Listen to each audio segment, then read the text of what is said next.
who is the chairman of the commission, and that he shall also appear before court to be cross-examined. I had an opportunity in my office here to tell Mr. Mandela, but apparently he's a captive. He's a captive of the cabal, and he's a captive of interests from which he cannot escape. Why are they going like this? He is a decoy dove. Do you know what a decoy dove is? That is what he is. Why do you think that they are going after you? Why do you think they've picked on you, sir? Because they want to destroy the image of my people. And they want to destroy my image, and through me, to humiliate my people. All right, strap in. This isn't just history, it is the blueprint for the campaign against Afrikaner survival playing out right now. These are words taken directly from the late President P.W. Botha, cutting through decades of ANC propaganda like a hot knife through butter. Listen closely. No mincing of words occurred when Nelson Mandela was addressed, and the truth exposed remains more relevant and more dangerous for the Afrikaner population today than ever before. The sanitized fairy tales must be forgotten. What follows is the raw, uncomfortable reality that is not meant to be heard. Attention must be paid. So, picture it.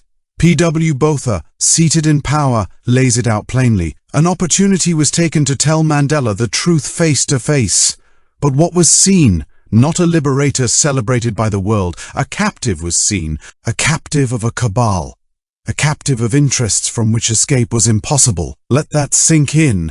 Nelson Mandela, according to a man intimately familiar with the players and the game, was not calling the shots. He was being used. And Botha didn't stop there. The term decoy dove was used. Consider the symbolism, a gentle symbol of peace, paraded about, but entirely controlled, entirely artificial, a distraction, a beautiful, fluttering distraction sent out while real hunters moved in for the kill. Why? Mandela was allegedly asked point blank why the attack was being made. The alleged response was chilling in its simplicity and devastating in its lasting implications, because they want to destroy the image of my people, and they want to destroy my image and through me to humiliate my people. My people, the reference, according to Botha, was to Afrikaners, and Mandela, knowingly or unknowingly, appeared to be acknowledging that he had been selected as the instrument for that very purpose, the humiliation and destruction of the Afrikaner people's image, and by extension their identity, their heritage, and their place in the land that had been built by their ancestors. The sheer audacity of it. A symbol was required to dismantle, and who better than the Afrikaner leadership? A narrative of absolute villainy was needed, and the Afrikaner, builder, farmer, pioneer, fit that role perfectly. Fast forward 30 years after Mandela's release. Look around. Statistics, often buried, paint a grim picture. Over 600,000 white South Africans, predominantly Afrikaners, have left the country since 1994. This is not emigration. It is an exodus driven by targeted violence and systematic exclusion. More than 8,000 farm attacks have been documented since 1990. Over 2,000 farmers and family members have been brutally murdered. These are not random acts. They are terror campaigns meant to force the remaining agricultural backbone off land carved from wilderness by their ancestors. Job markets offer no refuge. Affirmative action policies, BBBE, are not instruments of equity, but of exclusion. Qualified Afrikaner engineers, accountants, teachers, sidelined, passed over, consigned to unemployment where Afrikaner joblessness festers. Afrikaans is purged from universities. Monuments are defaced or destroyed. Historical legacies are demonized. Children are taught that their ancestors were only oppressors. Is this the Rainbow Nation, or is this the systematic humiliation and erosion that both are warned about, unfolding in agonizing slow motion? The irony is suffocating.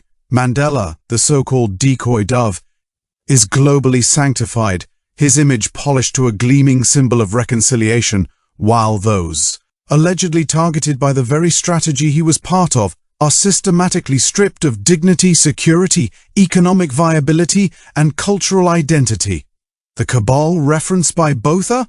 It did not vanish with apartheid. It merely exchanged uniforms for tailored suits and party insignia. Control was retained over the narrative, over power, and the Afrikaner continues to be scapegoated for every failure of corrupt and incompetent governance.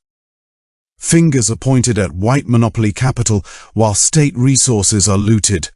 Billions intended for poverty alleviation and infrastructure have been stolen, an estimated 1.5 trillion rands since 1994. Yet it remains easier to blame apartheid's ghost, easier to ignite resentment against the remaining Afrikaners. The old decoy strategy remains in play, masses kept distracted by a manufactured enemy while the real thieves operate freely. The humiliation persists, the destruction accelerates. Applause is given to this so-called progress, while cultural eradication proceeds in plain sight. Not just angering, it is a sick, twisted joke perpetrated against an entire people. This is not ancient history. This is the lived experience of hundreds of thousands of minority white South Africans, particularly Afrikaners, who continue to fight for survival. The manipulation Botha described did not end, it evolved.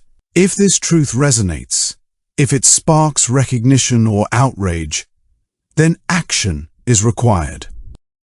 This platform is among the few that continue to broadcast this message, fighting propaganda with verifiable facts. Constant pressure is applied.